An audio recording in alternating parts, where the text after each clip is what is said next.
So, welcome to Dr. Sanjeev Sayur Academy. So, today we will start our discussion from Charak Samhita Sutrasthan, first chapter. We will be discussing all the chapters and also all the sthana of Charak Samhita. As you know, Charak Samhita is comprising of Sutrasthan, Nidan Sthan, Bhiman Sthan, Sharir Sthan, Indriya Sthan, Chikitsa Sthan, Kalpasthan, Siddhisthan. So, first chapter today we will be discussing, and what are the important points from entrance point of view, that will be discussed step by step. So, today the first chapter of Sutrasthan of Charak Samhita will be discussed, and that one is our name of the first chapter of Charak Samhita is Athato Dirghanjavita Madhyam Vyakhyasyamu. And my dear students, you just learn one thing, that Athato Dirghanjavita Madhyam Vyakhyasyamu is the Pratham Sutra. Keep it in your mind, it is asked in the examinations. Then you come to the next derivations of everything. हम लोग अब discuss करेंगे सारे चीज़ों का derivation क्या होता है, ठीक है। तो पहले हम डिस्कस कर लेते हैं कि अथ क्या होता है। So it is very important. अथ क्या होता है? अथ शब्द प्राचीन शास्त्रीय मंगलाचरण का निर्वाह करने में पूर्णतः सक्षम है।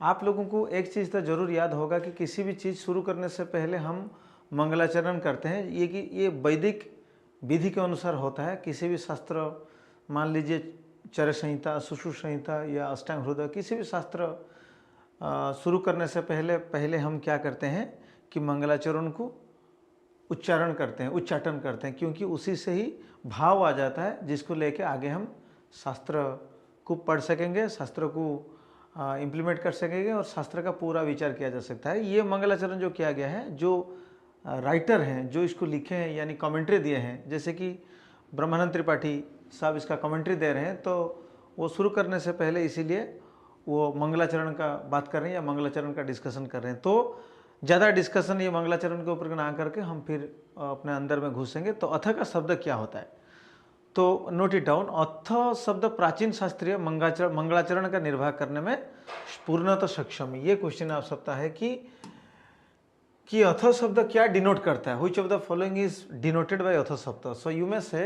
अथ शब्द क्या करता है? प्राचीन शास्त्रीय मंगलाचरण का निर्वाह करने में पूर्णतः सक्षम होता है, ठीक है। ये हो गया अपना अथ शब्द का एक मीनिंग। और वेरी इंपॉर्टेंट पॉइंट क्या है, ये वैदिक वाङ्मय के लिए, it is very important also, वैदिक वाङ्मय के लिए क्या यूज किया गया है। अब देखो, वैदिक वाङ्मय के लिए ओमकार का व्यवहार किया गया है। और सेकंड थिंग इज व्हाट, और एक अपना आ रहा है लौकिक वाङ्मय। तो लौकिक वाङ्मय के लिए क्या व्यवहार किया गया है कि लौकिक वाङ्मय के लिए अथ शब्द का ये जो दो शब्द सर्वप्रथम अथवा क्रमशः ब्रह्मा के मुख से आविर्भूत हुए, अतएव ग्रंथ के आरंभ में अथ का प्रयोग किया गया है। तो I hope you are understanding what I mean to say. पहला क्वेश्चन ये है कि अथ क्या डिनोट करता है। अथ ये डिनोट करता है प्राचीन शास्त्रीय मंगलाचरण का निर्वाह। इसके बाद वैदिक वाङ्मय के लिए किसका व्यवहार किया गया है? ओंकार का।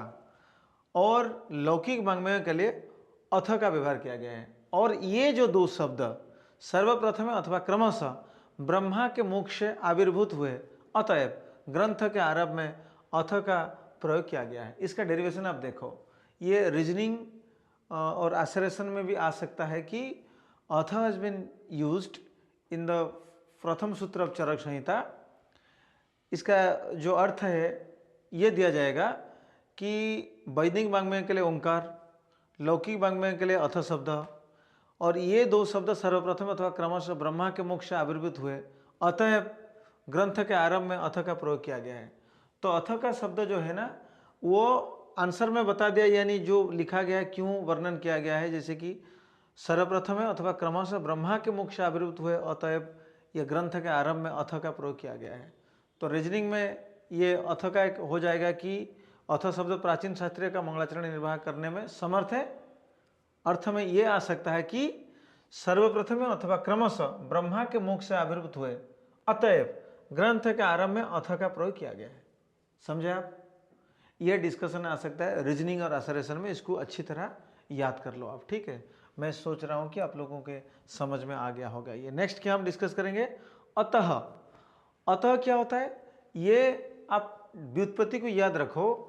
एक सिंपल सा क्वेश्चन आ सकता है आपका, जैसे कि यह आएगा अतः इति रूपम, ये किसके बारे में डिस्कशन किया गया है। आप लोगों के आएगा कि अथ शब्द के, अतः शब्द के, दीर्घंजवितीयम अध्याय के बारे में या व्याख्याश्याम के बारे में डिस्कशन किया गया है। तो इसका आंसर इसी में है, अतः इसी में है, लेकिन ये आपको कंफ्यूज कर देगा। तो इसको अच्छी तरह याद रखो, अतः इति रूपम, ये अतः को ही डिनोट करता है। तो इसका हम थोड़ा मीनिंग देख लेते हैं कि ये अतः शब्द किसी वृत्त विशेष की अभिव्यंजना करता हुआ स्वहेतुक अर्थ का अभिधान करता है। ओके, तो ये अतः शब्द का अर्थ क्या हो रहा है, अतः शब्द किसी वृत्त विशेष का अभिव्यंजना। तो अभी इंपॉर्टेंट पॉइंट क्या है कि अतः शब्द का अर्थ किसी वृत्त विशेष। ठीक है, समझ में आ गया। तो इसको अच्छी तरह याद रख लो आप। एक तो आ गया अतः इति रूपम, एक तो आ गया किसी वृत्त विशेष को अभिव्यंजना करता है, डिनोट करता है। बाद में और एक इंपॉर्टेंट थिंग इसमें यह है कि ये जो अतः शब्द है ये प्राणी मात्र की दीर्घायु की इच्छा से संबंधित है। यह आ सकता है अपने रीजनिंग असरेशन में, मैं कितने सारे चीज बता दिया इधर। एक तो डायरेक्ट एमसीक्यू में आ सकता है और दूसरा ये आएगा रीजनिंग असरेशन में। अतः शब्द has been described in Charaka Samhita as a part of मंगलाचरण, और अतः शब्द इज कमिंग और डिस्क्राइब्ड इन द प्रथम सूत्र ऑफ दीर्घंजवितम अध्यायम, अथा तो दीर्घंजवित अध्यायम लिखा गया है। उसका आंसर में यह आ सकता है कि इट डिनोट्स वृत्त विशेष, इट डिनोट्स प्राणी मात्र की दीर्घायु की इच्छा संबंधित। तो ऐसा आ सकता है। तो आपको आराम से आंसर कर दोगे आपको कि ये तो पता है कि प्रथम सूत्र का ये एक अतः शब्द है, अथा तो, अथ, अतः, ये प्रथम सूत्र है। ठीक है, आ गया। और ये किसको डिनोट करता है, ये अपना सारे आश्रयसन में आ जाएगा, अतः इति रूपम। अतः शब्द किसी वृत्त विशेष की अभिव्यंजना, प्राणी मात्र की दीर्घायु की इच्छा से संबंधित। तीनों पॉइंट्स ही करेक्ट होगा। पॉइंट नंबर 1 भी ये रह जाएगा आपका। देखो देखो माय फ्रेंड्स, पॉइंट नंबर 1 में ये आश्रयसन में एक आ सकता है, पॉइंट नंबर 2 में एक आश्रयसन में ये आ जाएगा, और पॉइंट नंबर 3 में ये एक आश्रयसन का आ जाएगा। और क्वेश्चन आपको क्या रहेगा, अतः हैज बीन डिस्क्राइब्ड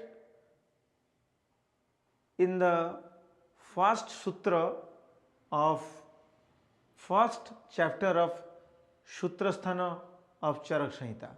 ठीक है, तो इसमें 13 पॉइंट आ जाएगा, इसको याद रख लो। क्वेश्चन नहीं आया है but it can come. Then next you can come to दीर्घंजवितम का अर्थ क्या होता है। पहले तो मैं ये बोल दिया कि दीर्घंजवितम का अगर डिस्कशन होता है तो पहले निरुक्ति हम देख लेंगे।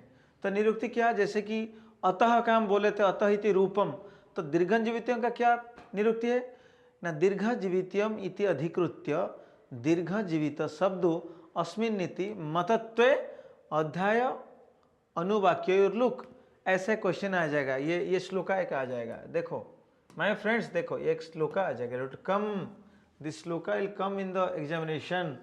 Then question will be asked that ये जो है श्लोका किसके बारे में वर्णन किया गया है, दीर्घंजवितम के बारे में वर्णन किया गया है। कितने सारे क्वेश्चन हो जाएगा, ये दीर्घंजवितम के बारे में वर्णन किया गया है, या ये दीर्घंजवितम कहाँ पे है, इट इज कमिंग अंडर प्रथम सूत्र ऑफ सूत्रस्थान ऑफ फर्स्ट चैप्टर अथा तो दीर्घंजवितम अध्याय व्याख्याश्याम। और ये भी आ सकता है, वेरी इंपॉर्टेंट, ये पॉइंट नंबर 1 पे एक आ गया। और पॉइंट नंबर 2 का ये क्या है, देखो आप, इति 6 प्रत्यय, यह आएगा कितने प्रत्यय को डिनोट करता है, ये 6 प्रत्यय को सूचित करता है। तो यहाँ से अपना डायरेक्ट ABCD वाला MCQ वाला क्वेश्चन भी आ जाएगा, और यहाँ से रीजनिंग आसरेशन टाइप का भी आ जाएगा। समझ में आ रहा है मैं जो बोल रहा हूँ। फिर हम लोग नेक्स्ट जाएंगे कि इसमें और एक चीज देख लो, दीर्घंजवितम के बारे में एक एग्जाम्पल दिया गया है। क्या एग्जाम्पल है, न्याय शास्त्र के अनुसार अंगुली ग्रहणेन देवदत्तोपि गृहीतो भवति। मैं और थोड़ा डिटेल्स जा रहा हूँ, आप लोगों को ये सोच में आ रहा होगा कि क्यों इतना डिटेल्स पढ़ रहा हूँ, क्योंकि नेक्स्ट जो क्वेश्चन आएगा ना वेरी डिटेल और बेसिक क्वेश्चन आएगा आपका नेक्स्ट साल से, ठीक है। तो ये दीर्घंजीवित्यम जो है ना, ये दीर्घंजीवित्यम के कॉन्टेक्स्ट में एक न्याय शास्त्र का इधर एग्जाम्पल दिया जा रहा है, और ये एग्जाम्पल क्या बोला जा रहा है कि पहले हो गया न्याय शास्त्र, एग्जाम्पल क्या दिया गया जा रहा है कि अंगुली ग्रहणेन देवदत्तोपि गृहीत भवति, ठीक है। यह क्वेश्चन आ जाएगा कि न्याय शास्त्र के अनुसार अंगुली ग्रहणेन देवदत्तोपि गृहीत भवति। It has been described to explain which of the following, अथ option number A, option number B अतः, ऑप्शन नंबर सी दीर्घंजीवित्यम, ऑप्शन नंबर डी नॉट। तो आप तुरंत यह आ जाएगा आंसर में कि ये दीर्घंजीवित्यम को डिनोट करता है, सूचित करता है। अच्छा, इसका अर्थ क्या देख लेते हैं एक बार। इसका अर्थ यह कि अर्थात अंगुली को पकड़ने, अंग विशेष के ग्रहण करने से अंगी का भी जिस प्रकार ग्रहण मान लिया जाता है, ठीक उसी प्रकार दीर्घंजीवित्य नामक इस अध्याय का नाम ग्रहण करने से इस अध्याय विशेष का, वेरी इंपॉर्टेंट, तो दीर्घंजीवित्य नाम ले लेने से इस अध्याय विशेष का तथा इससे संबंधित आयुर्वेद शास्त्र का ही ग्रहण किया जा सकता है, ग्रहण हो जाता है, ठीक है। तो इसमें आश्लेषण में और एक भी आ जाएगा पॉइंट इधर, क्या कि दीर्घंजीवित्य का अर्थ ये बोल रहा है कि अध्याय विशेष का तथा इससे संबंधित आयुर्वेद शास्त्र का ग्रहण हो जाता है। समझ में आ रहा है कितना कितने कितने पॉइंट में ऐड कर रहा हूं मैं। तो आपका एक पॉइंट ऐड किया था, एक नंबर पॉइंट ऐड किया था, फिर 2 में ये था 6 प्रत्यय था, फिर और एक पॉइंट में भी ऐड कर दिया आपका 3 नंबर पॉइंट ये दे दिया कि ये दीर्घंजीवित्य इसको भी डिनोट करता है कि ये अध्याय विशेष का तथा इससे संबंधित आयुर्वेद शास्त्र का ही ग्रहण हो सकता है, हो जाता है, ठीक है। फिर आगे बढ़ेंगे, आगे क्या श्लोका दिया है। हाँ, ये जैसे कि आयु के संबंधित या जैसे कि आपका दीर्घ जीवन के बारे में डिस्कशन किया जाता है, तो थोड़ा ये श्लोका से हट के हम लोग ये कितने क्या क्या युग में क्या क्या आयु था उसको थोड़ा डिस्कशन कर लेते हैं, ठीक है। तो ये जो क्या क्या युग में क्या क्या आयु था, जैसे कि हम लोग देख लेते हैं, it is very important, kindly keep it in your mind. जैसे कि हम लोग देख लेते कि सत्ययुग में मनुष्य का आयु कितना था, सत्ययुग में मनुष्य का आयु कितना था, ये हो गया अपना सत्ययुग। ये सत्ययुग में मनुष्य का आयु था 400 वर्ष, 400 ईयर्स। देन हम लोग आएंगे त्रेता युग में कितना था भाई, त्रेता युग में था 300 साल, 300 ईयर। देन अब आ जाएंगे हम द्वापर में कितना था भाई, द्वापर में था 200 ईयर्स। हमारा उम्र कितना था, हमारा आयु कितना था, ठीक है। फिर हम लोग आ जाएंगे नेक्स्ट, हम अभी डिस्कशन कर लेंगे और एक जो होगा कली युग में कितना आयु होता है, 100 ईयर्स। और ये आयु का कितना जो विस्तर विवरण ना, ये विस्तर विवरण जो आयु का है वो अपना चरक विमान स्थान में वर्णन किया गया है। उसको हम पूरी तरह जब चरक विवरण डिस्कशन करेंगे तो डिस्कशन करेंगे। ये आयु के संबंध में और एक बढ़िया श्लोक बताया गया है, उसको मैं भी डिस्कशन करना चाहता हूँ। वो श्लोक क्या है याद रख लो, आप सबको पता है ये चीज़, वो बाद में भी बोलेंगे। ये किसके बारे में वर्णन किया गया, क्वेश्चन आएगा आपका। ये हिताहितम सुखम दुखम आयुस्तस्य हिताहितम मानं च तच्च जत्रुक्तम आयुर्वेद शौच्यते, यह आएगा बाद में आएगा, लेकिन मैं अभी से आपको बोल दे रहा हूँ, ठीक है। याद आ गया मैं क्या क्या बोला, और एक बार डिस्कस कर लेते हैं। सत्य युग में मनुष्य की आयु होता है 400 वर्ष, त्रेता युग में होता है 300 वर्ष, और अपना द्वापर युग में हो गया 200 वर्ष। ये देख लो, याद कर लो, सत्य में खाली है 400, बाकी त्रेता 3 है 300, द्वापर 200 वर्ष, कली जो होता है 100 ईयर, ठीक है। समझ में आ गया। तो इसके बाद हम डिस्कशन करेंगे अध्याय क्या होता है, फिर वही वाला व्युत्पत्ति वाला डिस्क्रिप्शन। मैं बार बार ये आपको एम्फासिस इसलिए कर रहा हूँ कि भैया आ जाएगा आपके एग्जाम में, जैसे कि अधीयते अस्मिन् इति अध्याय, तो ये व्युत्पत्ति आपका आ जाएगा क्वेश्चन में, ऐसे आ जाएगा कि अधीयते अस्मिन् इति अध्याय, किसका व्युत्पत्ति है, व्युत्पत्ति उसी आंसर में है, अध्याय लिखा गया है, लेकिन आपको क्वेश्चन भी आएगा, आप कंफ्यूज हो सकते हो अगर आंसर क्या होगा, अथ होगा, अत होगा, दीर्घंजवित हो गया कि और क्या होगा। तो kindly keep it in your mind that अध्याय जो है ना उसी का डेरिवेशन ही ये है और बोलने की जरूरत नहीं है, आप लोगों को याद है। फिर हम डिस्कशन करेंगे व्याख्यास्याम। ये व्याख्यास्याम ये क्या होता है? ये व्याख्यास्याम जो है ना वो 3 शब्द को लेके व्याख्यास्याम हुआ है। इसको बहुत अच्छी तरीके से आप याद रख लो, ठीक है। एक होता है बी, एक होता है आंग, एक होता है ख्यास्याम। तो ये 3 शब्द को लेके अपना व्याख्यास्याम हुआ है, ठीक है।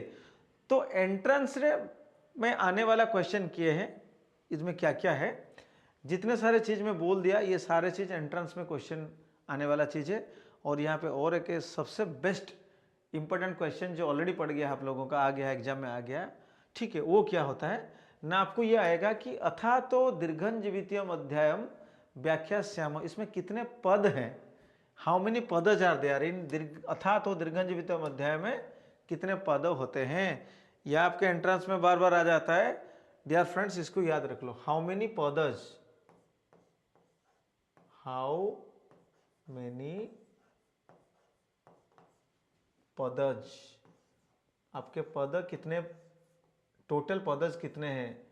अथा तो दीर्घं जीवितम अध्याय में हाउ मेनी पदज, कितने पद है, कमेंट बॉक्स में लिखेंगे आप लोग, ठीक है। मैं आपको और एक बार भी बोल देता हूँ पद कैसे काउंट करते हैं। देखो, जैसे कि एक हो गया अथ, एक, अतः 2, अथा तो, दीर्घम 3, जीवितम 4, अध्यायम 5, बी 6, अंग 7, ख्यास्याम 8। तो ये होता है हाउ मेनी पदस माय डियर फ्रेंड्स। ये हो गया अपना, कितने पद होते हैं, ये अपना हो गया अष्टपद, 8 पद हो गया। ये बार बार क्वेश्चन में आता है, ठीक है। 8 पद हो गया। तो अथा तो दीर्घं जीवितम अध्यायम, ये होता है प्रथम सूत्र। इसके पद कितने हैं, अष्टपद होते हैं। और इसके क्या क्या एमसीक्यू आ सकता है और क्या क्या रीजनिंग आसरेशन आ सकता है, ये मैं आपको बोल दिया, ठीक है। और मैं ए बी मैच करके भी दिखाता हूं कि ए बी मैच का क्या आएगा। मैं ए बी मैचिंग का आपको दिखाता हूं कि इसमें से ए बी मैचिंग क्या आ सकता है। देखो, आप देखो, पहले तो ये हो गया अथ, ये तो पहले हो गया अथ, ये ए बी मैचिंग कैसे आएगा। देखो,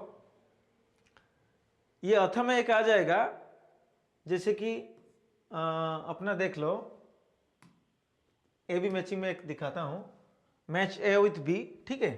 तो ये हो गया अपना ए, ये अपना हो गया बी। तो how can we match it, तो ए में रह जाएगा, ऑप्शन 1 में आपका आ जाएगा, ठीक है, अथ, ऑप्शन 1 में आ जाएगा अथ, ठीक है। और जैसे इसका एक अर्थ दिया जाता है, क्या अर्थ है, जैसे कि लौकिक भांग में आ जाएगा, लौकिक वांग्मय, ये नंबर 1 पे आ जाएगा। फिर नंबर 2 एक आ जाएगा अतः, अथ, ठीक है। नंबर 2 आ जाएगा अथ। अथ क्या बोला था, अथ में क्या था, देखो, एक आ जाएगा, अथ आ जाएगा, अत इति रूपम, ठीक है। अथ में क्या आ जाएगा, है, ये आ जाएगा कि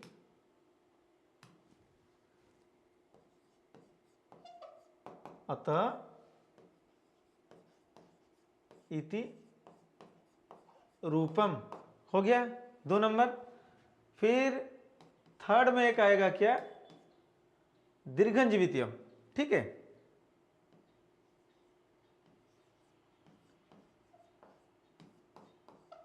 दीर्घं जीवितम, और दीर्घं जीवितम में अपना क्या था, दीर्घं जीवितम में क्या था, उसका क्या था, अतः गया। फिर दीर्घं जीवितम में क्या था, ये कहा जाएगा आयुर्वेद शास्त्र का ग्रहण, इस अध्याय विशेष का तथा अध्याय विशेष तथा आयुर्वेद शास्त्र का ग्रहण, इसमें आ जाएगा अध्याय विशेष तथा आयुर्वेद शास्त्र का ग्रहण, ठीक है। ये 1 था, ये 2 था, ये 3 के लिए क्या था?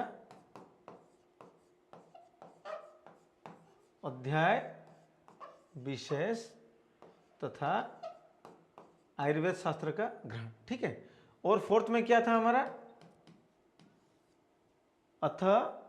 अतः दीर्घम जीवितम, ठीक है। 4th में क्या आएगा? अध्याय क्या क्या जाए। मैं एग्जांपल दे रहा हूं, ये आ भी सकता है क्वेश्चन, कुछ भी आ सकता है, कुछ भी आ सकता है, ठीक है। दीर्घं जीवितम अध्यायम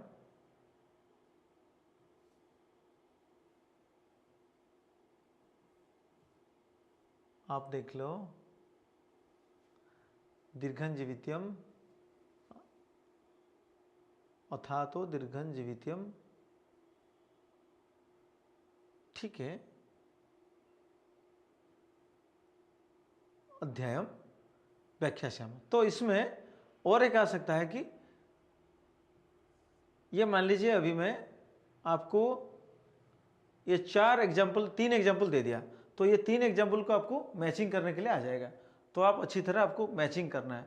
यही होता है कि, और इसमें मैचिंग में आ सकता है कि अतः शब्द में अतः इति रूपम, ये वृत्त विशेष या प्राणी मात्र की दीर्घायु की इच्छा, कुछ भी ऑप्शन डाल दिया जाएगा आपके लिए, ठीक है। ये तो एक हो गया, तो आपको मैचिंग करना है, ए बी मैचिंग करना है ऐसे, ठीक है।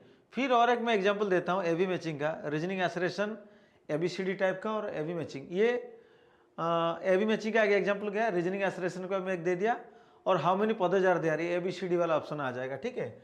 जैसे कि हाउ मेनी पदज में ऐसे आ जाएगा, ABCD वाला आ जाएगा, ए में, ठीक है, 6 रहेगा, बी में 7 रहेगा, सी में 8 रहेगा और डी में 9 रहेगा, ठीक है। तो आपको आंसर क्या देना है? ये अथातो दीर्घं जीवितम मध्यम व्याख्यास्याम, ये कितने पदात्मक है? मैं बोला, डॉक्टर संजीव ने बोल दिया 8 पद है, ठीक है। उसको याद रख लेना है, अष्टपदात्मक है, ठीक है। और एक सबसे बढ़िया ए बी मैचिंग का मैं आपको सिखाता हूं। अभी देखो कि अपना युग के अनुसार कैसा आ सकता है, सत्ययुग, त्रेता, द्वापर, कली, इसके अनुसार भी आ सकता है एक ए बी मैचिंग, ठीक है। सत्य, त्रेता, द्वापर, ठीक है। ए बी मैचिंग में इधर एक दिखाता हूं, ठीक है। इधर एक मैं आपको दिखाता हूं, देखो, मैच द फॉलोइंग क्वेश्चन आ जाएगा, मैच द फॉलोइंग, आपका क्वेश्चन में आ जाएगा मैच द फॉलोइंग, ठीक है। इसमें आ जाएगा ऑप्शन ए में, ये 1 नंबर में क्या आएगा आपका कि सत्ययुग, सत्ययुग, इधर आयु, ठीक है, 400, देन त्रेता, त्रेता में कितना है मैं बोला था 300, देन आ जाएगा द्वापर में कितना है 200, ठीक है। फिर 4 नंबर में कली, कली युग में कितना है 100, ये भी मैचिंग आ जाएगा आपका, ठीक है। आपको मैचिंग करना है। तो कितने सारे इंपॉर्टेंट क्वेश्चंस पैटर्न जो आने वाला है एग्जाम में, ये आपको मैं बोल दिया, ठीक है। ABCD टाइप का, एक रीजनिंग एसरेशन टाइप का और एक ए बी मैचिंग का मैं बोल दिया, ठीक है। तो hope you have understood and you have gun through everything what I told. तो अभी हम क्या करेंगे, हम द्वितीय सूत्र को आएंगे, ठीक है। तो हम द्वितीय सूत्र को डिस्कशन कर लेते हैं अभी भाई। हमारा द्वितीय सूत्र क्या होता है ना, इतिह स्माह भगवान अत्रेय, ये हो गया अपना द्वितीय सूत्र। तो द्वितीय सूत्र क्या होता है, इतिह स्माह भगवान अत्रेय, ठीक है। ये हो गया अपना द्वितीय सूत्र, ठीक है। तो ये द्वितीय सूत्र जो है, ये द्वितीय सूत्र का फिर हम डेरिवेशन करते हैं, ठीक है। इति का शब्द क्या होता है, इति का शब्द ये है कि सेम पैटर्न का क्वेश्चन आएगा, जैसे मैं एग्जांपल दे दिया आपको। इति का शब्द क्या है, ऐसा भगवान अत्रेय ने कहा था, ये सुप्रसिद्ध है, इसको चरितार्थ करने के लिए इतिहो का प्रयोग किया गया है। तो इति शब्द का अर्थ ये होता है कि इति शब्द का अर्थ इतिहासवाचक, वेरी इंपॉर्टेंट। इति शब्द का अर्थ इतिहासवाचक, किसी कथन को प्रकट करने वाला और यू में से यह अर्थ वाला निम्नलिखित अर्थ का सूचक या इति प्रसिद्ध हो का अर्थ प्रसिद्ध होता है। ठीक है, तो इसमें क्या मैं बोला, इसमें मैं ये बोला कि भाई इति शब्द का क्या आंसर आपके पास आएगा, इति शब्द का आंसर क्या आएगा, और एक बार इति शब्द का आंसर क्या आएगा, इति शब्द का आंसर इतिहासवाचक, सेकंड में आएगा किसी कथन को प्रकट करने वाला, थर्ड में आएगा यह अर्थ वाला, और निम्नलिखित अर्थ का सूचक देखा जाता है। ठीक है, फिर और एक इंपॉर्टेंट चीज इधर है कि ह इति प्रसिद्ध हो, ह का अर्थ प्रसिद्ध होता है, और अपना ए बी वाला जो मैचिंग था वहाँ जैसे अथ अतः दीर्घम जीवित, इसमें एक ह भी दिया जाएगा, तो ह का अर्थ क्या था, इति प्रसिद्ध हो। सिंपल सा क्वेश्चन एक आ जाएगा, आप कंफ्यूज हो जाओगे। ठीक है, ए बी मैचिंग में आ जाएगा, ए बी मैचिंग में आ जाएगा, ह सिंपल आंसर में रहेगा इति प्रसिद्ध। ठीक है, ह का अर्थ क्या होता है, प्रसिद्ध। इट इज वेरी इंपॉर्टेंट, इसको याद रख लो। ठीक है, मैं पैटर्न दे रहा हूं आपको। और स्म का अर्थ क्या होता है, स्म का अर्थ ये होता है अपरोक्ष च, वेरी इंपॉर्टेंट। स्म का अर्थ ये होता है अपरोक्ष च। तो कितने डेरिवेशन का ए बी मैचिंग में बोल रहा हूं, ऐसे तो ह का अर्थ प्रसिद्ध हो, इति प्रसिद्ध हो, ह ए बी मैचिंग का इति प्रसिद्ध हो, ह, और स्म का अर्थ हो जाएगा क्या, अपरोक्ष च। स्म का अर्थ क्या हो जाएगा, इधर अगर स्म आएगा, इधर अगर स्म आएगा तो इधर क्या करना है, अपरोक्ष किसके बारे में। ठीक है, तो अब हम क्या डिस्कस कर लेते हैं, क्योंकि आत्रेय का उपदेश जो अग्निवेश को हुआ था वो परोक्ष में न होकर प्रत्यक्ष में हुआ था। directly Agnivesh has gained knowledge from Atreya Punarvasu directly, so that's why it was paroksha, it was not that is pratyaksha, not paroksha, so that's why it has been written aparoksha।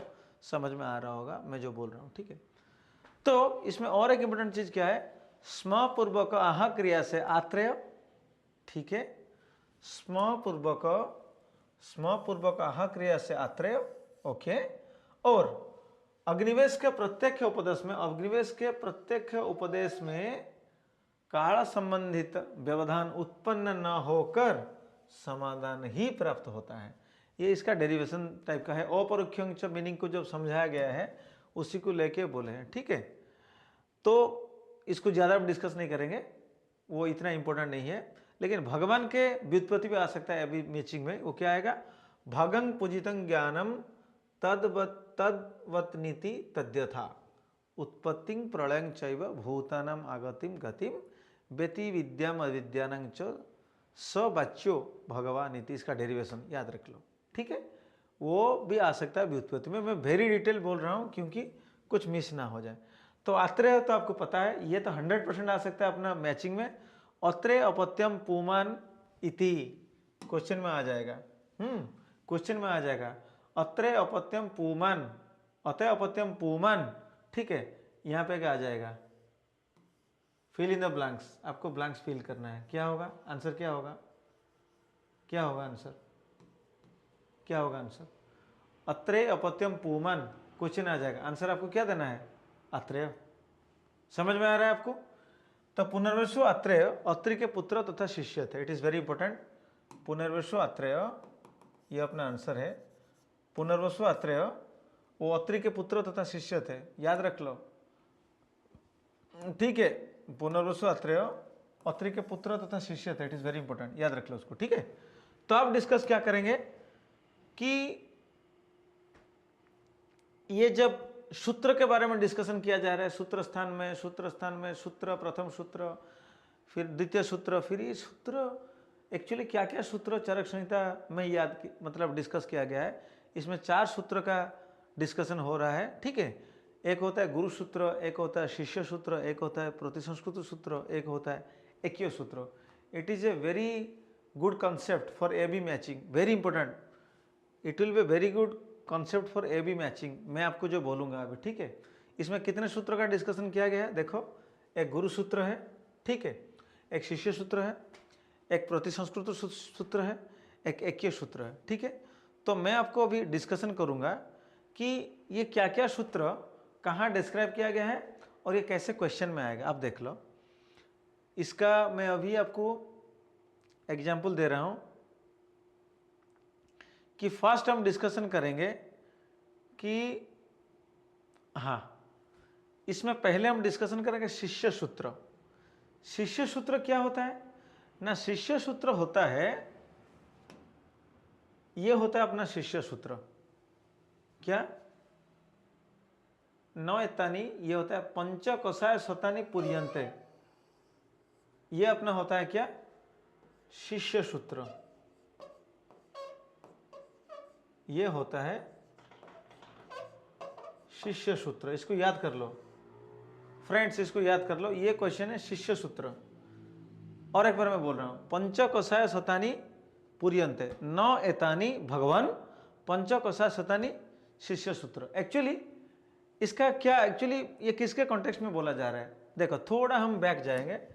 जैसे कि शिष्य सूत्र क्या बोल रहा है, आप देखो, शिष्य सूत्र ये बोल रहा है, गुरु द्वारा उपदिष्ट वह विषय जिससे किसी कारण शिष्य अस्वस्थ किंवा संतुष्ट न हो सके। मान लीजिए गुरु ने कुछ वाक्य बोल दिए, ठीक है, लेकिन वो वाक्य को सुन के, जैसे मान लो मैं कुछ चीज बोल दिया आपको, ठीक है, ऐसा नहीं कि मैं गुरु हो गया हूं, ऐसा नहीं है।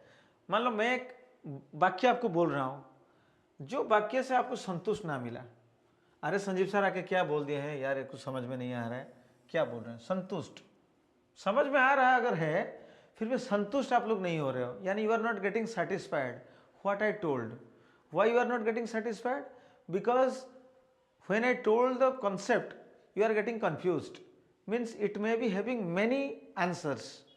एक ही स्टेटमेंट में बोल दिया, आप वहाँ का बहुत सारे आंसर्स है, और वो इतने सारे आंसर को देख आप कंफ्यूज हो गए, अरे सर ने क्या बोल दिया, हमको सेटिस्फाइड नहीं मिला। ऐसा नहीं कि हम आप लोग समझ नहीं पाए, आप लोग समझे लेकिन आंसर आपको सेटिस्फाई नहीं लगा। यह अपना ए बी मैचिंग में आ सकता है। गुरु द्वारा उपदिष्ट यह विषय जिससे किसी कारण शिष्य अस्वस्थ किंवा संतुष्ट ना हो, यह होता है शिष्य सूत्र। लेकिन उसको श्लोका में या इसको डिनोट करने के लिए अपने आयुर्वेद शास्त्र में या अपना चरक इसको कैसे कैसे समझाएं, इसको देखो चरक कैसे कैसे समझाएं शिष्य सूत्र। और एक बार याद रख लो, गुरु द्वारा उपदिष्ट वह विषय जिससे किसी कारण शिष्य अस्वस्थ किंवा संतुष्ट न हो, उसको चरक कैसे समझाएं? देखो चरक कैसे समझाएं कि अपना सूत्रस्थान एक 4th चैप्टर है, ठीक है, सूत्रस्थान का एक 4th चैप्टर है जिसमें ये 21 नंबर श्लोका है। ये एग्जाम्पल 21 नंबर श्लोका है, ये अपना चरक Sutrasthana 4th chapter 21 number shloka याद रखो। चरक Sutrasthana 4th chapter 21 number shloka, चरक Sutrasthana 4th chapter 21 number shloka. और 4th चैप्टर का नाम क्या है? षड विरेचन शताशीतिम अध्याय।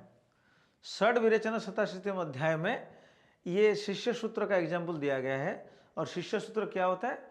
गुरु द्वारा बोला गया वाक्य से शिष्य को अस्वस्थि ना मिला या शिष्य को संतुष्टि ना मिला।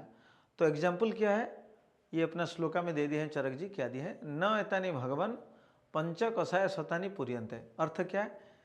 जैसे कि 500 कषाय तथा 50 महाकषाय का तो वर्णन कर दिया चरक, किए कि नहीं? चरक ने 500 कषाय और 50 महाकषाय का वर्णन कर दिए हैं, ठीक है। और ये वर्णन करने वाले आत्रेय मुनि से भगवान अग्निवेश का ये प्रश्न रहता है। क्या प्रश्न रहता है? कि आपने ये जो उपदेश दिए हैं, ये कषाय 500 पूरे नहीं होते। आत्रेय बोल रहे हैं कि मैंने आपको दे दिया कितना? 50 कषाय और 500 कषाय और 50 महाकषाय, मैं ये बोल दिया आपको। आत्रेय जी बोल रहे हैं, आत्रेय बोल रहे हैं कि षड विरेचन शताशीतिम अध्याय में आत्रेय क्या बोल रहे हैं? षड विरेचन शताशीतिम अध्याय में आत्रेय बोल रहे हैं कि 50 कषाय, सॉरी मैं बार बार 50 बोल रहा हूँ, 500 कषाय 500 कसाय और ठीक है अत्रेय बोल रहे हैं 500 कसाय तथा 50 महाकसाय अत्रेय ने वर्णन कर दिए। षड विरेचन शताश्रित मध्याम, ये अपना 21 नंबर श्लोक है।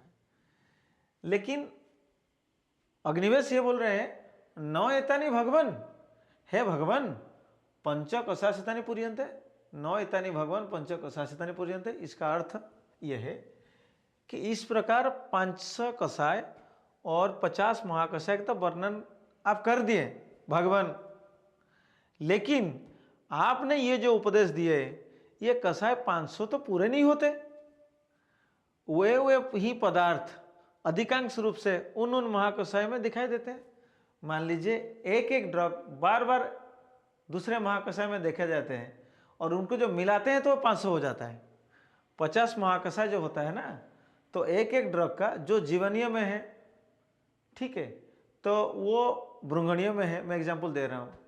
मान लीजिए एक ड्रग जो जीवनीय में है वो भृंगणीय में भी है। और अगर एक ड्रग का आप 2-3 जगह वर्णन कर रहे हैं प्रभु आत्रेय, तो ये 500 महाकसाय कैसे पूर्ण हो गए? ये तो गलत हो गया। फिर ये होता है एग्जाम्पल शिष्य सूत्र का। ये आपका ए भी मैचिंग में आ सकता है। मैचिंग ए में रहेगा शिष्य सूत्र, आ जाएगा अपना पंच कसाय शतानि पूर्यन्ते, ठीक है। ये होता है शिष्य सूत्र का। फिर अब डिस्कशन करेंगे गुरु सूत्र। तो ये गुरु सूत्र पर क्या होता है? ये गुरु सूत्र शुरू होता है प्रतिसंस्कृत सूत्र से। पहले प्रतिसंस्कृत कर लेते हैं, फिर गुरु सूत्र कर लेते हैं, ठीक है। तो ये होता है गुरु सूत्र। कहाँ है? पहले मैं बोल दिया आपको शिष्य सूत्र, फिर ये है प्रतिसंस्कृत सूत्र, ठीक है। ये अपना हो गया तम उवाच भगवान अत्रेय, ये होता है प्रतिसंस्कृत सूत्र। प्रति संस्कृत सूत्र समझ में आ रहा है? प्रति संस्कृत सूत्र का एग्जाम्पल क्या है? तम उवाच भगवान अत्रेय, यह प्रति संस्कृत सूत्र होता है। मैं समझाऊंगा प्रति संस्कृत क्या होता है ना। प्रति संस्कृत ये होता है कि आपने सुना है अग्निवेश कृते तंत्रे चरक प्रति संस्कृत है, ठीक है। तो प्रति संस्कृत का मतलब होता है कि कुछ चीज बोला गया है और उसके ऊपर प्रतिसंस्करण किया जाना, वही प्रतिसंस्कृत होता है। लेकिन यहाँ क्या एग्जाम्पल दिया गया है कि तमुवाच भगवान अत्रेय, भगवान अत्रेय ने अग्निवेश को इस प्रकार उत्तर दिया। यह होता है अपना प्रतिसंस्कृत सूत्र। क्योंकि गुरु शिष्य सूत्र में अग्निवेश ने यह पूछे न एतानि भगवान पंचा कसाय शतानि पूर्यन्ते। जब प्रभु आपने जो 50 महाकसाय वर्णन किया गया उसमें तो रिपीटेशन हो गया ड्रग्स का, तो कैसे पूर्ण होगा? यह हो गया शिष्य सूत्र। शिष्य गुरु के वाक्य से जो संतुष्ट न हो। फिर उसके बाद गुरु ये बोल रहे हैं, गुरु बोल रहे हैं प्रतिसंस्कृत सूत्र के बाद गुरु बोल रहे हैं, प्रतिसंस्कृत सूत्र के साथ गुरु बोल रहे हैं कि तमुवाच भगवान अत्रेय, भगवान अत्रेय ने अग्निवेश को इस प्रकार उत्तर दिया। तमुवाच भगवान अत्रेय, ये हो गया प्रतिसंस्कृत सूत्र। मतलब कुछ रिफॉर्म करके बोल रहे हैं। न एतत् एवं बुद्धिमता द्रष्टव्यम अग्निवेश। ये क्या है कि ये हो गया अपना गुरु सूत्र। ये अपने हो गया गुरु सूत्र। क्या है? न एतत् एवं बुद्धिमता द्रष्टव्यम अग्निवेश। कि फिर अत्र ये बोल रहे हैं कि हे अग्निवेश, बुद्धिमान पुरुषों को इस प्रकार उक्त विषय को नहीं देखना चाहिए। क्या विषय को नहीं देखना चाहिए? कि प्रभु 50 महाकसाय तो आपने बोल दिया, लेकिन तो पूरे नहीं होते। 500 कसाय पूर्ण नहीं होते, क्योंकि एक ही द्रव्य का बार बार वर्णन किया गया है। यहाँ पे है ना कि प्रभु आपने 500 कसाय और 50 महाकसाय तो बोल लिए, लेकिन ये पूरे नहीं होते। ये 500 पूरे नहीं होते। ये 500 पूरे नहीं होते। ये 500 पूरे नहीं होते, क्योंकि वे पदार्थ अधिकांश रूप में उन महाकसाय में दिखाई देते हैं, ठीक है। अगर सेम ड्रग का बहुत 1, 2, 3 जगह पे रिपीट होगा, 50 महाकसाय तो होगा, लेकिन 500 ड्रग्स तो नहीं होगा ना। ये अग्निवेश का क्वेश्चन था। तो शिष्य का जो क्वेश्चन था उसको प्रतिसंस्कृत सूत्र में तमुवाच भगवान अत्रेय, ये प्रतिसंस्कृत हो गया। और बोले क्या, न एतत् एवं बुद्धिमता द्रष्टव्यम अग्निवेश, कि हे अग्निवेश, बुद्धिमान पुरुषों को इस प्रकार उक्त विषयों को नहीं देखना चाहिए, क्योंकि एक ही द्रव्य पृथक पृथक कार्य को करता हुआ भिन्न भिन्न संज्ञाओं को धारण कर सकता है। तो अग्निवेश ने उनका आंसर से किया, वो क्या बोले कि एक ही द्रव्य मैंने दूसरे जगह में डाला, ये राइट थिंग है, लेकिन वो तो दूसरे कर्म कर रहे हैं ना, वो सेम कर्म थोड़ी कर रहे हैं। तो इसलिए एक ही द्रव्य को पृथक पृथक कार्यों को करता हुआ भिन्न भिन्न संज्ञाओं को धारण कर सकता है। एक ड्रग, अगर मान लीजिए किसी ड्रग जीवनीय काम करता है तो उसको जीवनीय महाशय में बोल देते हैं जीवन। किसी ड्रग्स अगर भ्रूंगण कर्म करता है तो भ्रूंगणीय में डाल देते हैं, ठीक है। और इसको समझाने के लिए इसी प्रकार जो औषधि जीवन के लिए हितकर होगी, जो औषधि जीवन के लिए हितकर होगी, देखो हैं, इसी प्रकार जो औषधि जीवन के लिए हितकर होगी वो ऑब्वियसली जीवनीय कही जाएगी, ठीक है। और जो द्रव्य और जब भ्रूंगण कृष्ण को स्थूल करने का कार्य करेगी तो ऑब्वियसली उसको हम भ्रूंगणीय ही बोलेंगे, समझे आप। तो हम लोग कितने सूत्र अभी डिस्कशन कर लिए, एक कर लिए गुरु सूत्र, एक कर लिए शिष्य सूत्र, एक कर लिए प्रतिसंश्रुत सूत्र। तो ये ए भी मैचिंग में आ जाएगा, ए भी मैचिंग में आ जाएगा, मैच ए में, ऑप्शन ए में आ जाएगा। जैसे मैं एग्जांपल देके आपको दिखा दूंगा अभी, ठीक है। एग्जांपल में दे देता हूं आपको, ठीक है। ये हो गया अपना ए, ये हो गया अपना बी, ठीक है। तो एग्जांपल में ये रहेगा आपका, क्या आएगा कि तमुवाच भगवान अत्रेय, तमुवाच भगवान अत्रेय, तमुवाच भगवान अत्रेय, ये कौन सा सूत्र है, प्रतिसंस्कृत सूत्र है, ठीक है। ये प्रतिसंस्कृत सूत्र है, हो गया। ये ऑप्शन ए में आएगा। बी में क्या आ जाएगा, आ जाएगा कि न एतद एवं बुद्धिमता द्रष्टव्यम, ठीक है। न, मैं शॉर्ट में डाल देता हूं, एतद एवं बुद्धिमता द्रष्टव्यम, ये क्या सूत्र है, गुरु सूत्र। ये कितना अच्छा चीज है गुरु सूत्र, ये अपने एंट्रेंस पॉइंट ऑफ से कितना इंपॉर्टेंट है, देखो आप। न एतद एवं है बुद्धिमतम द्रष्टव्यम, ठीक है। फिर थर्ड नंबर में क्या आ जाएगा आपका, फिर थर्ड नंबर में ये आ जाएगा, और एक था, क्या था अपना गुरु, और एक क्या आएगा, ये वाला आ जाएगा, नौयतानी भगवान पंचकसाय शतानी पूर्यन्ते, ठीक है। पंचकसाय, इसमें और एक आ जाएगा, पंचकसाय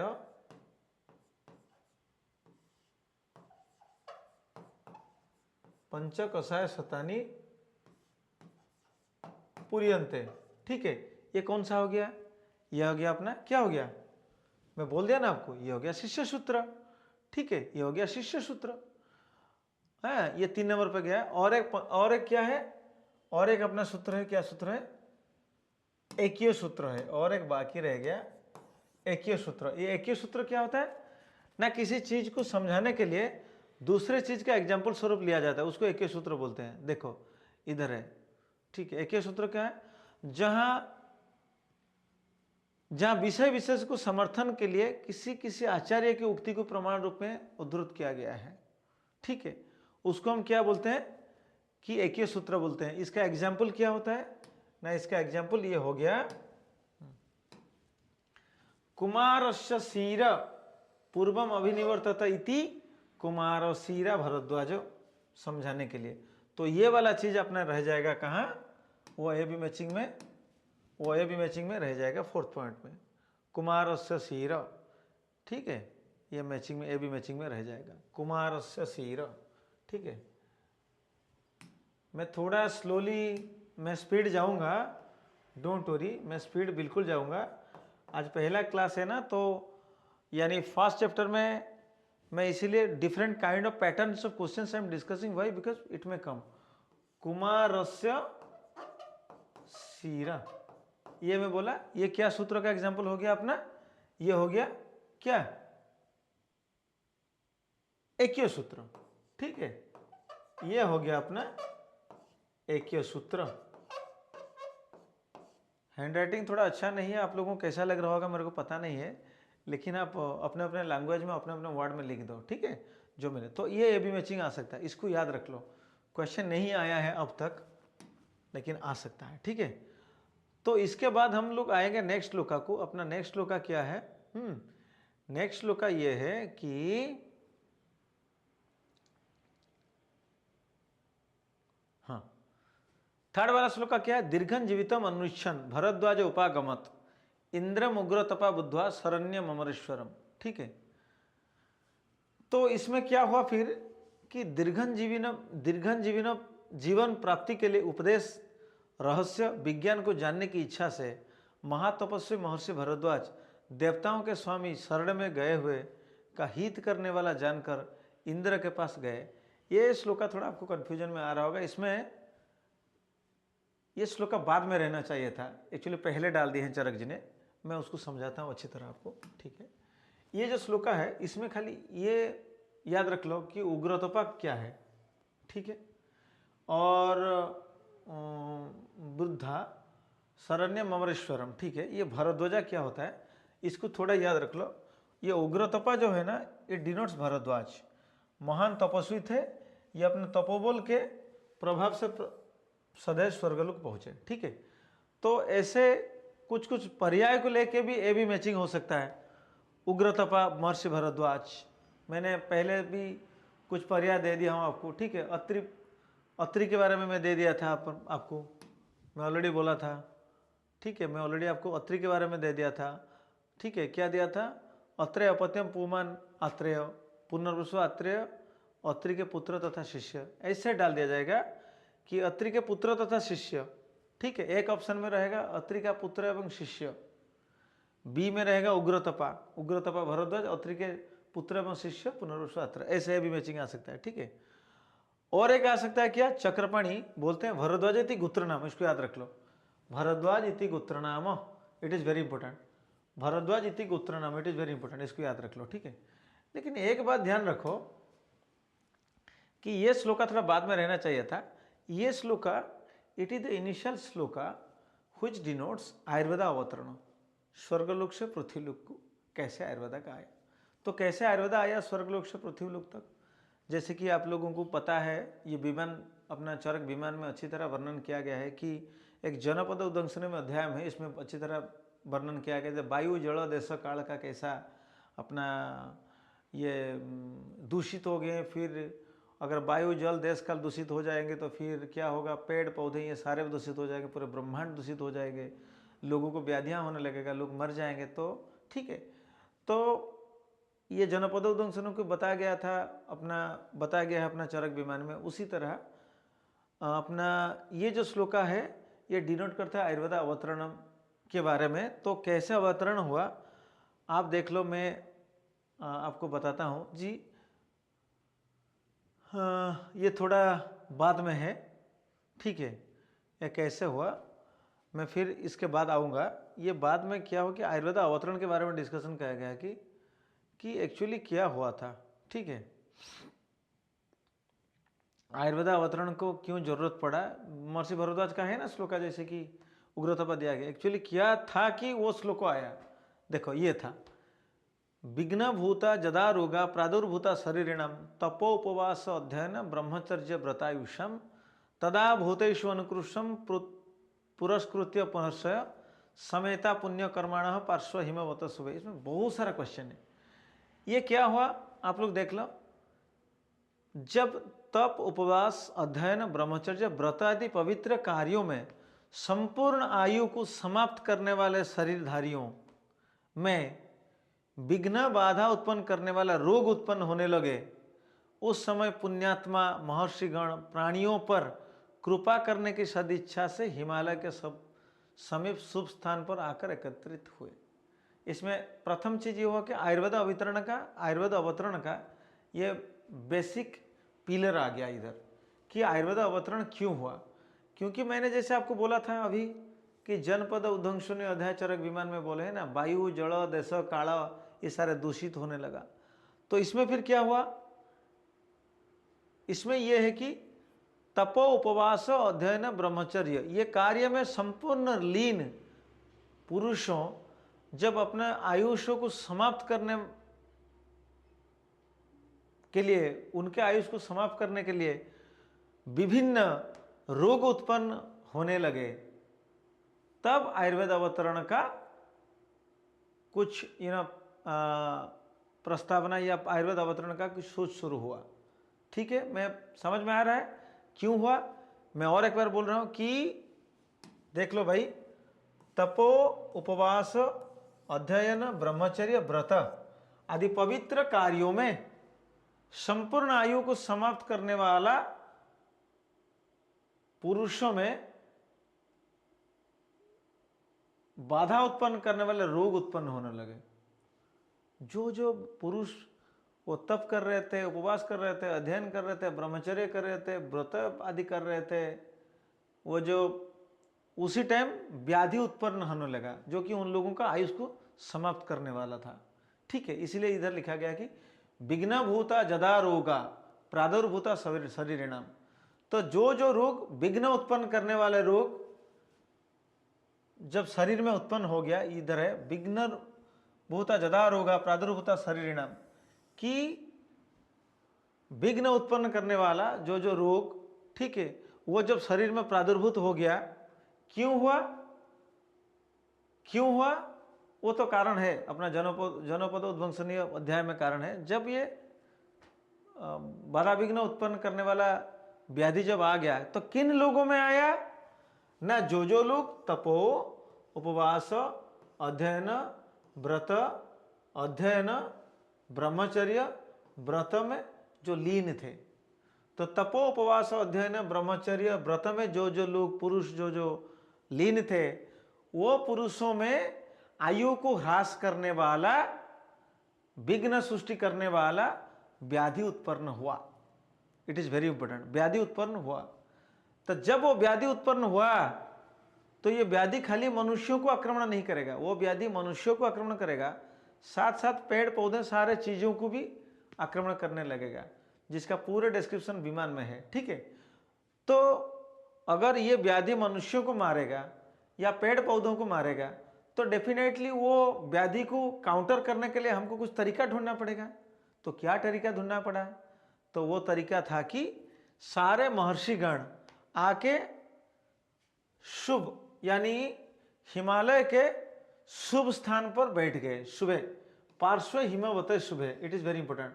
पार्श्व हिमवत शुभे का मतलब क्या होता है कि हिमालय के समीप शुभ स्थान पर आकर एकत्रित हुए।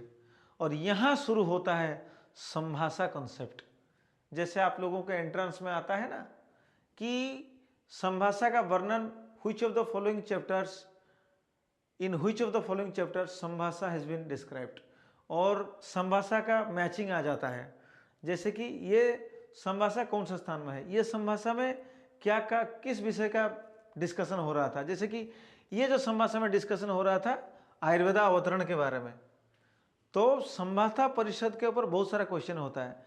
संभाषा का विषय क्या, ये क्वेश्चन आता है, और ये आता है संभाषा कौन से स्थान में हुआ था, सूत्र स्थान में क्या संभाषा है। ठीक है, जैसे बात कड़ा कड़े में एक संभाषा है, इधर सूत्र स्थान फर्स्ट चैप्टर में एक संभाषा है, तो इसमें से क्वेश्चन आता है। तो आयुर्वेद में या चरक संहिता में जो संभाषा जो कॉन्सेप्ट, वो ये पहला चैप्टर से शुरू होता है। जब व्याधि आया और व्याधि आया के लोगों को आयु को ह्रास करने वाला वो व्याधि जब विघ्न शुरू करने लगा, तब सारे ऋषियों जाके पार्श्व हिमवत शुभे यानी हिमालय के शुभ स्थान पर जाके वो एकत्रित हुए और ये सोचने लगे भाई अब डिजीज हो गया, हमको क्या करना है। तो उसके लिए जो यूनाइट हो गए थे उन लोगों का जो एक साथ बैठे हुए थे उसी का नाम संभाषा है। ठीक है, और ये संभाषा परिषद क्वेश्चन में आएगा। चरक संहिता में प्रथम संभाषा कहाँ हुआ था, वो फर्स्ट संभाषा सूत्र स्थान में वर्णन है कहाँ हुआ था ना, पार्श्व हिमवत शुभे, और इसका ऐसे भी स्थान आएगा कि हिमालय उसका स्थान है। ठीक है, तो उसको बोलते हैं संभाषा परिषद का वर्णन हो गया है। ठीक है, और जो वो संभाषा हो गया, फिर इसके बाद हम आएंगे पहला वाला श्लोक को। वो क्या डिस्कस करेंगे, देखो इसमें है कि ये वाला दीर्घ जीवितम अनुच्छन भरद्वाज उपागमत इंद्रम उग्र तपा बुद्ध्वा शरण्य मरमरेश्वरम। जब ये सारे प्रॉब्लम हो गया तो दीर्घ जीवन प्राप्ति के लिए, प्राप्ति के उपदेश रहस्य विज्ञान को जानने की इच्छा से महातपस्वी महर्षि भरद्वाज देवताओं के स्वामी शरण में गए हुए का हित करने वाला जानकर इंद्र के पास गए हैं। तो वही जो उग्रतपा इंडिकेट करता है, ये उग्रतपा इज नथिंग बट वो महर्षि भरद्वाज है। जब ये प्रॉब्लम सारे शुरू हो गया और ये पार्श्व हिमवत सुबह जो संभाषा हुआ, वो संभाषा में जाके भरद्वाज, वो संभाषा में निष्कर्ष हुआ कि भरद्वाज जाएंगे, और ये भरद्वाज क्या किए ना, इंद्र के पास गए। फिर उसके बाद क्या हुआ, ठीक है, समझ में आया कि श्लोका को कैसे मैं कोरिलेट किया। फिर इसके बाद क्या हुआ, जब ये गए तो फिर क्या हुआ ना, फिर क्या सॉल्यूशन मिलेगा उनको कि ब्रह्मणा ही यथा प्रोक्तम आयुर्वेदं प्रजापति जग्रह निखिड़े नदादौ अश्विनौ तु पुनस्ततः अश्विभ्यांग भवान शक्र प्रतिपेद केवलम ऋषि प्रोक्तो भरद्वाजम तस्मात् शक्रम उपागमत। अब क्या होता है ना, जब महर्षि भरद्वाज अपने इंद्र के पास गए तो क्या हुआ ना, अब आ रहा है कॉन्सेप्ट आयुर्वेद अवतरण का। टू कॉन्सेप्ट आ रहा है, जैसे कि आयुर्वेद अवतरण एक स्वर्गलोक का, आयुर्वेद अवतरण एक पृथ्वीलोक का। तो ये श्लोका में आयुर्वेद अवतरण स्वर्गलोक का वर्णन किया गया है और पृथ्वीलोक कैसे आएगा वो भी वर्णन किया गया है। तो आयुर्वेद शास्त्र को सर्वप्रथम ब्रह्मा ने दक्ष प्रजापति को दिए थे, दक्ष प्रजापति अश्विनी कुमार को दिए थे, अश्विनी कुमार भगवान इंद्र को दिए थे, और तदनंतर ऋषियों के कहने पर महर्षि भरद्वाज इंद्र के समीप आयुर्वेद का ज्ञान प्राप्त करने के लिए गए थे। तो एक ही श्लोकों को इधर उधर करके लिखा गया है, ठीक है। तो तदंतर क्या किए थे महर्षि भरद्वाज, जो उग्र तपा थे, वो आके अपना इंद्र के पास आ गए। तो इसमें थोड़ा आपको कंफ्यूजन हुआ होगा कि भगवान शक्र, ठीक है, सचीपति हैं, और बलिहंता, ये सारे पर्याय दिखा गया है। उसका मैं एक ही जगह लिख दिया हूँ, मैं अभी इसका बोल दूंगा कि ये वर्ड से आप कन्फ्यूज मत हो, ठीक है। एक ही वर्ड जो था उग्रतपा वो थे महर्षि भरद्वाज, बाकी जितने सारे वर्ड्स भगवान शक्र टाइप का, सचीपति, भगवान शक्र, बलिहंता, ये सारे जो चीज़ है उसका एक ही अर्थ है, ये इंद्र को ही डिनोट करता है, उनका पर्याय मात्र है। तो आपको समझ में आ रहा होगा मैं क्या बोला। अभी थोड़ा ये शास्त्र से हटके मैं क्या करूँगा, आपको ये ले जाऊँगा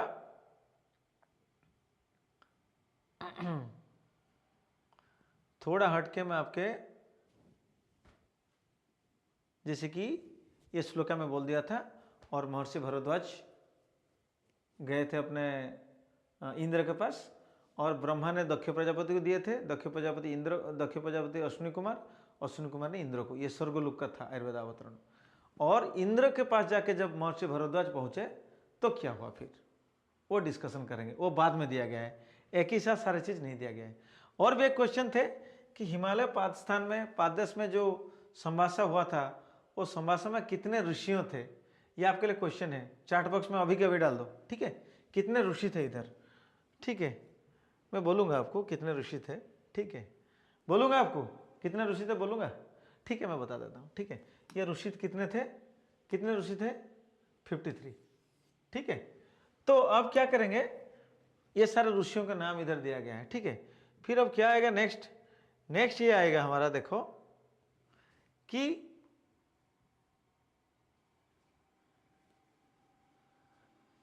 ये फिर क्या आएगा कि थोड़ा जो कंटिन्यूएशन श्लोकों का यही चीज आएगा। इसमें एक ही इंपॉर्टेंट है, क्या इंपॉर्टेंट है, धर्मार्थ काम मोक्षणम आरोग्यं मूलमोत्तमम। क्यों बोला गया है श्लोका, बोलो। क्योंकि भाई तपो उपवास व्रत ब्रह्मचर्य में लीन पुरुषों में जब आयु ह्रास करने वाला व्याधि उत्पन्न हुआ था, तभी तो महर्षिगण संभाषा किए थे। पार्श्व हिमवत सुबह 53 महर्षि। और जब संभाषा हुआ था, संभाषा के बाद जब महर्षि भरद्वाज स्वर्गलोक गए और इंद्र से आए, मतलब इंद्र से आयुर्वेद शास्त्र को लेके आए थे, उसका मेन क्या था, जो आए थे, क्योंकि वो आयु ह्रास हो रहा था इसलिए। तो इसी के कॉन्टेक्स्ट में श्लोक का बोला गया, धर्म अर्थ काम मोक्ष का आरोग्य ही मूल है। जब एक आदमी आरोग्यता लाभ पाएगा तो उसका धर्म अर्थ काम मोक्ष प्राप्ति होगा। It is very important. ये आता है धर्मार्थ काम मोक्षणम, धर्मार्थ काम मोक्षणम, ठीक है, धर्मार्थ काम मोक्षणम, यह आएगा, इसमें डैश रह जाएगा, ठीक है, इसमें धर्मार्थ काम मोक्षणम, ठीक है, ये क्वेश्चन आ जाएगा, धर्मार्थ काम मोक्षणम डैश उत्तमम आरोग्यम उत्तमम, ठीक है, ये क्वेश्चन आ जाता है आपका, धर्मार्थ काम मोक्षणम आरोग्यम मूलम उत्तमम। समझ में आ गया होगा आपका, ठीक है। तो इसमें भी दो वर्ड है, शक्र है, अमर प्रभु है। मैं बाद में बोलूंगा ये क्या क्या डिनोट करता है, ठीक है। तो ये आरोग्य है प्रधान कार, मतलब महर्षि भरद्वाज जो गए थे ना, वो इंद्र के पास लाने के लिए उसका बहुत सारे जस्टिफिकेशन दिया गया है कि धर्म अर्थ काम का मूल जब आरोग्य होता है और लोग जब व्याधिग्रस्त हो गए तो आरोग्यता नहीं होगा तो ये कैसे प्राप्ति होगा सबको, ठीक है। फिर नेक्स्ट श्लोक को हम आते हैं। नेक्स्ट श्लोक क्या बोल रहा है भाई, कि नेक्स्ट श्लोक ये बोल रहा है, थोड़ा इधर पॉज मार देते हैं, इधर और थोड़ा मैं एक्स्ट्रा पॉइंट आपको दे देता हूं। जैसे कि चरक संहिता में जो अपना संभाषा में 53 ऋषियां थे, तो उसके साथ क्या है ना और कुछ भी थे, ठीक है, और उनका थोड़ा मैं बोल देता हूं। जैसे कि चरक संहिता में कांकायन को बाल्ही का विषय कहा गया है, याद रख लो। कांकायन को क्या बोला गया है, बाल्ही का विषय। It is very important. कांकायन को बोला गया है बाल्ही का विषय, ठीक है। और प्राचीन काल में बाल्ही का देश के अंतर्गत क्या क्या थे, बड़क, तुर्किस्तान, ईरान, याद रख लो उसको, ठीक है। और इसी देश में प्रचलित तिब्बत या यूनानी चिकित्सा पद्धति है, जो आजकल यूनानी है आपका, ठीक है। और इसके बाद हम क्या डिस्कस करेंगे, इसके बाद हम डिस्कस करेंगे चीन में प्रचलित पुरातन चिकित्सा पद्धति का आदिम आचार्य महर्षि पेंगी थे। भाई देखो, चाइना ने कितना वायरस दे दिया, लेकिन उनका जो है ना, उनका जो own traditional medicine it is very strong. मान लेना, चीन का traditional medicine is very strong, ठीक है, वो पेंगी थे। और यूरोप में प्रचलित होने वाला जो आचार्य थे वो थे हिरण्याक्ष, ठीक है। समझ में आ गया होगा, ठीक है। तो क्या क्या मैं बोला अभी कि चरक कांकायन हो जो बाल्ही का, कांकायन थे बाल्ही का विषयक, ठीक है। चीन, चीन का नाम आएगा तो डिफिकल्टी नहीं होगा। वो चीन में अगर देखो यांग वोंग वांग इस टाइप का नाम होगा तो चीन, पेंगी, ठीक है। और यूरोप में क्या होगा, जैसे महर्षि हिरण्याक्ष, आपको तो पता है, यूं ही लेके बहुत सारा हिंदी गाना है हमारा, है कि नहीं। तो यूं ही है, यूरोप में क्या हो गया, अपना महर्षि हिरण्याक्ष थे, ठीक है। और एक बात हम कहाँ थे, आयुर्वेदावतरण में थे, ठीक है। अभी महर्षि भरद्वाज पहुँच गए, वहाँ कहाँ पहुँच गए, स्वर्गलोक में पहुँच गए। किसके पास पहुँच गए, इंद्र के पास पहुँच गए, ठीक है। और धर्मार्थ काम मोक्षणम आरोग्य मूलमत्तम, वहीं पे थे, मत जाना, आपका दिमाग वहीं पर रखना, ठीक है। और मैं थोड़ा बोल देता हूँ कि यद्यपि महर्षि पुलस्त्य कृत कोई ग्रंथ न तो उपलब्ध हो, न किसी प्रामाणिक सूचीपत्र द्वारा उसकी किसी प्रकार की सूचना भी ही मिलती है, फिर भी उनके पौत्र, किनके पौत्र, पुलस्त्य के पौत्र, देखो महर्षि पुलस्त्य के पौत्र, ठीक है, महर्षि पुलस्त्य, उनके पौत्र, महर्षि पुलस्त्य के पौत्र लंकाधीश रावण के नाड़ी विज्ञान आदि। तो इसमें क्वेश्चन पड़ेगा, लंकाधीश रावण के नाड़ी विज्ञान, वो कौन थे, महर्षि पुलस्त्य के पौत्र थे। समझ में आ गया। और महर्षि बादरायण जो वेदव्यास नाम से, महर्षि बादरायण जो वेदव्यास नाम के प्रसिद्ध हैं, उनकी कृतियां अग्निपुराण, गरुड़ पुराण आदि में आयुर्वेद विषयों का अत्यंत जत्र जत्र पर्याप्त वर्णन मिलता है। ये जो चीज़ बोला गया है, ये कौन से तंत्र में, कौन से ग्रंथ में आयुर्वेदा क्या क्या वर्णन किया गया, उसी को डिनोट करने के लिए बोला गया है। जस्ट इसको याद रख लो, इट इज़ वेरी इंपॉर्टेंट, ठीक है। तो फिर अब क्या आएंगे, फिर क्या क्या कृतियाँ थी उसको थोड़ा डिस्कशन कर लेते हैं। हट मत जाना आयुर्वेदावतरण से, ठीक है, मैं वहीं था। थोड़ा कृतियाँ एग्जाम में बार बार आ जाता है, ठीक है। अश्विनी कुमार जो थे ना, वो चिकित्सा के सार थे, तो इसलिए उन्होंने जो बुक लिखा उसका नाम था चिकित्सा सार तंत्र। उन्होंने जो बुक लिखा था उसका नाम क्या था, चिकित्सा सार तंत्र। जो जम थे, जम जो थे वो ज्ञान का भंडार थे, तो इसलिए जम ने क्या लिखे, ज्ञानार्णव, ठीक है। और धन्वंतरी क्या लिखे थे, तत्व लिखे थे। धन्वंतरी जी भाई तत्व ही देते, धन्वंतरी त, ठीक है। क्या लिखे थे, चिकित्सा तत्व विज्ञान। और दिबोदास जो है, वो दिबोदास में, दिबोदास वो दर्पण में ज़्यादा दर्पण दिखते थे, दिबोदास ज़्यादा दर्पण दिखते थे। आपने देखे हो ना देवदास, देवदास देखे हो ना, देवदास मूवी, वो क्या है देवदास, ठीक है, मूवी में जो था, हैं वही देवदास। वो क्या करते थे, वो कौन थे, वो शाहरुख खान था ना, हैं उसमें वो क्या करता था, दर्पण दिखता था। मेरे को तो पता नहीं वो क्या करता था, लेकिन मैं आपको बोल देता हूँ कि दर्पण दिखता था, ठीक है। तो दिबोदास क्या, चिकित्सा दर्पण। और काशीराज, देखो दिबोदास दर्पण दिखते थे, और काशीराज कौमुदी, चिकित्सा कौमुदी। अगस्त्य क्या करते थे, वो निर्णय करते थे सब। अगस्त्य क्या करते थे, निर्णय करते थे, द्वैध निर्णय। अगस्त्य का नाम पे हमारे आयुर्वेदा में कितने सारे हैं पता है आपको, क्या है, दिवा दिवा करो करो निशा करो करो निशी, संतप्तम ह्लादितम तोयम अगस्त्येन अभिषीकृतम। आपको है ना, अगस्त्य नक्षत्र के जो ये से रोशनी से क्या होता है, जब विश्व अमृत हो जाता है कि नहीं, दिवा दिवा करो करो निशा करो करो निशी, संतप्तम ह्लादितम तोयम अगस्त्येन अभिषीकृतम, है ना श्लोका, है। तो ये अगस्त्य क्या करता है भाई, निर्णय कर लेता है। च्यवन क्या करता है, आपको तो पता है ना, च्यवन ऋषि जब वो रसायन खाए थे तो अपना क्या, वो तो बुढ़ापे से क्या हो गया, उनको नया जीवन मिल गया था। तो इसीलिए ग्रंथ ऐसा ही है, जीवदान। और जनक क्या लिखे थे, जितने सारे वैद्य है ना, हम वैद्य लोगों का जितने संदेह था उसको, वो संदेह को दूर कर दिए थे, किसने, जनक ने, वैद्य संदेह भंजन, ठीक है। और जाबाला क्या किए थे, जाबाला क्या किए थे, जाबाला तंत्र का सार लिख दिए, तंत्र सार। और जाजड़ी वो वेद का सार लिख दिया, वेदांग सार। कबत क्या किए, सर्वधर, वो सबको सर्वधर है, ठीक है। और नकुल क्या किए थे, नकुल पता है ना आपको, जैसे कि अपने पंचु पांडव में एक थे नकुल थे ना, वो नकुल बहुत इंटेलिजेंट थे, समझे। और नकुल के बारे में बहुत सारे आता है, क्वेश्चन आता है, मतलब नकुल क्या वैद्य थे, कमेंट में उसमें डालिए नकुल क्या वैद्य थे, ठीक है।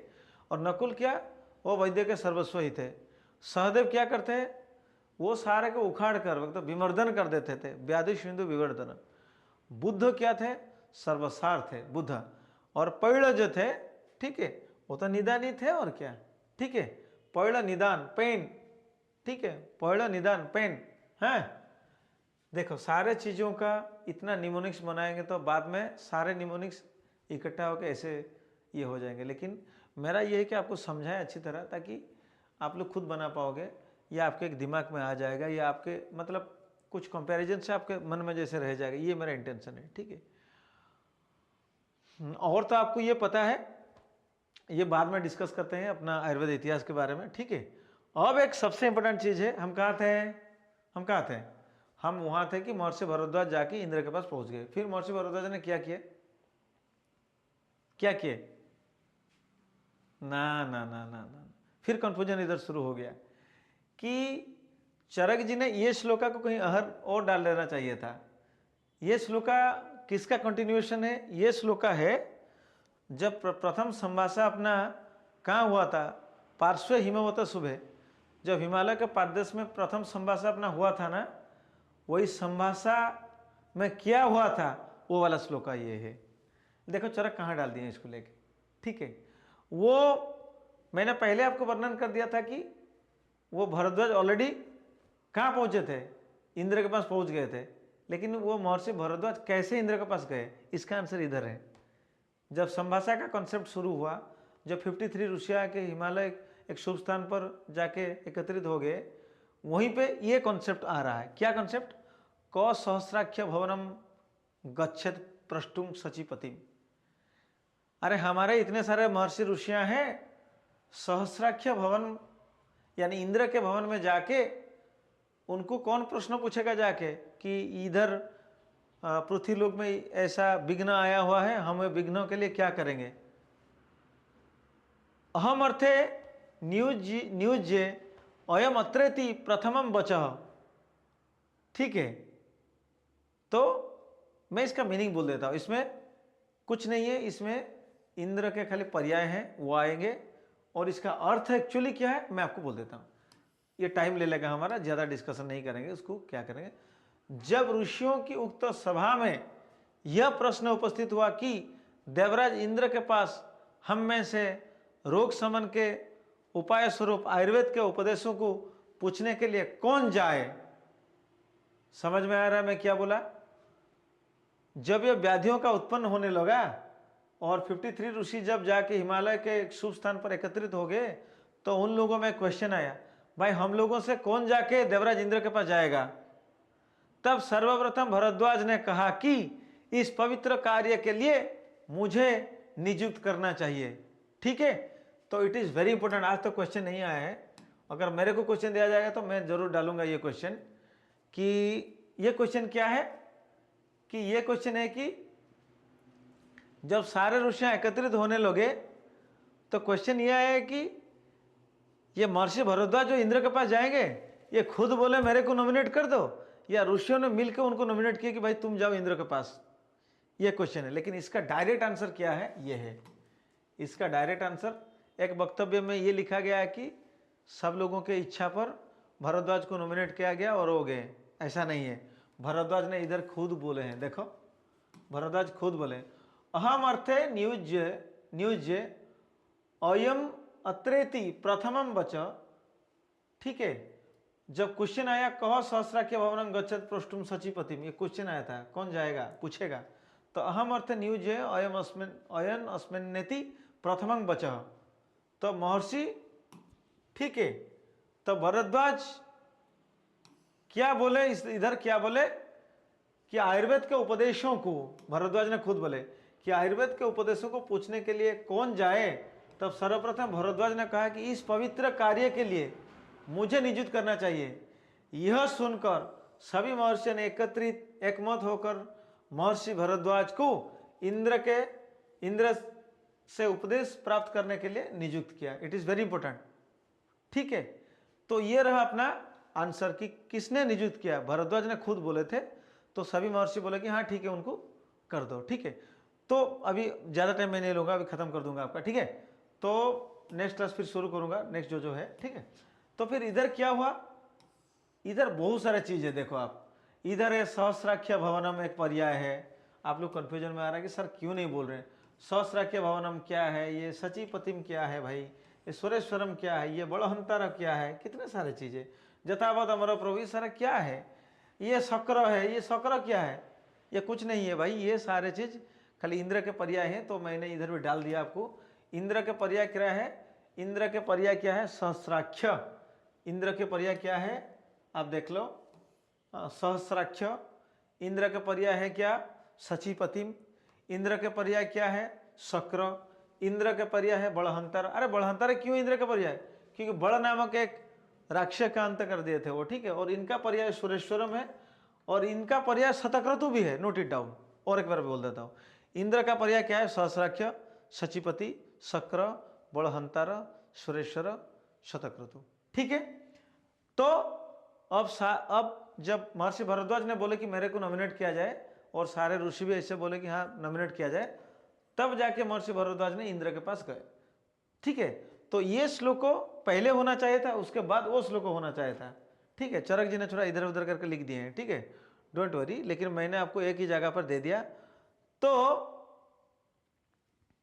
ये सूत्र बोल के मैं क्लास एंड कर दूंगा। ठीक है, तो जब महर्षि भरद्वाज ने गए इंद्र के पास, तो क्या हुआ ना, हेतु लिंगो सदा ज्ञानम स्वस्थ अत्र परायणम त्रिसूत्रम शाश्वतं पुण्यं बहुधैय पितामह।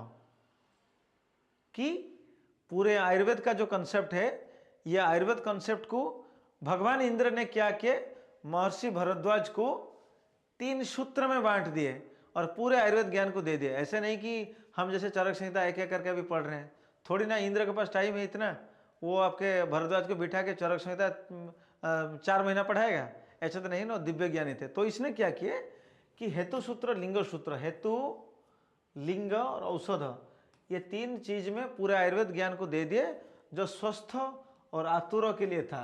जो सुस्त था, मैंने आपको बोला था कि जब व्याधि उत्पन्न होने लगा, तो ये व्याधि जिसको आक्रमण करेगा वो तो रोगी हो जाएगा, उसके लिए भी ट्रीटमेंट की ज़रूरत होता है। और जो रोगी नहीं हुआ है उसका रोग को यानी प्रिवेंट करने के लिए, उसको हेल्थ को ऐसे हेल्दी रखने के लिए उसको वो भी चाहिए, है कि नहीं। और पेड़ पौधे जितने सारे वो भी डिजीजग्रस्त हो जाएंगे तो फिर हमको अच्छा पेड़ पौधा भी नहीं मिलेगा। तो इसीलिए हेतु, लिंग और औषध ये 3 सूत्र में बांट के पूरे आयुर्वेद ज्ञान को, ठीक है, पूरे आयुर्वेद ज्ञान को जो कि स्वस्थ और आतुर के लिए, परायण के लिए दिए थे, स्वस्थ और आतुर परायण के लिए यानी उनके भलाई के लिए दिए थे। और वही ज्ञान जो बुबुदेयं पितामह, बुबुदेयं पितामह मतलब क्या होता है कि ब्रह्मा ने जो ज्ञान दिए थे सेम ज्ञान को उन्होंने अपने महर्षि भरद्वाज को दे दिए थे, समझे। तो क्या हुआ ना, हेतु लिंग औषध ज्ञानम, आयुर्वेद का पूरे ज्ञान हेतु लिंग औषध, ये जो 3 कॉन्सेप्ट हेतु लिंग और औषध 3 कॉन्सेप्ट जिसको बोला गया है त्रिसूत्रम, और वही शाश्वत है, वही पुण्य है, ठीक है। तो त्रिसूत्र आयुर्वेदा जो हेतु लिंग औषध है वो शाश्वत है, ये पुण्य है। और यही त्रिसूत्र ज्ञान को महर्षि भगवान इंद्र ने महर्षि भरद्वाज को स्वस्थ पुरुष और आतुर पुरुष परायण के लिए दिए थे। और वो कॉन्सेप्ट जो कि उनको यानी भगवान इंद्र को पितामह ने दिए थे यानी ब्रह्मा ने दिए थे। समझ में आ गया होगा आपको, मैं कितने क्लैरिटी के साथ आपको बोल रहा हूं, कितने क्लैरिटी के साथ मैं आपको बोल रहा हूं, ठीक है। अब हम नेक्स्ट क्लास से क्या करेंगे, ये हेतु सूत्रों का थोड़ा डिस्क्राइब करेंगे, तो बाद में भी है, ये हेतु सूत्रों का क्या है, लिंग सूत्र क्या है, ठीक है, ये औषध सूत्र क्या है, नेक्स्ट क्लास से डिस्कस करेंगे। ये पहला क्लास था, तो आप लोग ये मत सोचिएगा कि सर इतना स्लो क्यों पढ़ा रहे हैं। I will cover all the subjects, don't worry, मैं I will be very fast also, मैं बहुत फास्ट हो जाऊंगा। लेकिन ये थोड़ा सूत्रस्थान का पहला चैप्टर है, आयुर्वेद अवतरण के बारे में है, आयुर्वेद कैसे आया है आप लोगों को तो जानना चाहिए ना। तो इसीलिए मैं थोड़ा क्या ना एकदम विस्तृत आकार के आपको वर्णन कर दिया है, ठीक है। तो मैंने वर्णन नहीं किया, चरक वर्णन किए हैं, ब्रह्मानंद त्रिपाठी उसको कमेंट्री दे रहे हैं, मैंने नहीं वर्णन किया, ठीक है। मैं तो ऐसे जो पढ़ा के आपको बता दिया एंट्रेंस के पॉइंट ऑफ व्यू से क्या इंपॉर्टेंट है, ठीक है। तो hope you have understood everything and hope you will be doing better. Okay, so thank you all.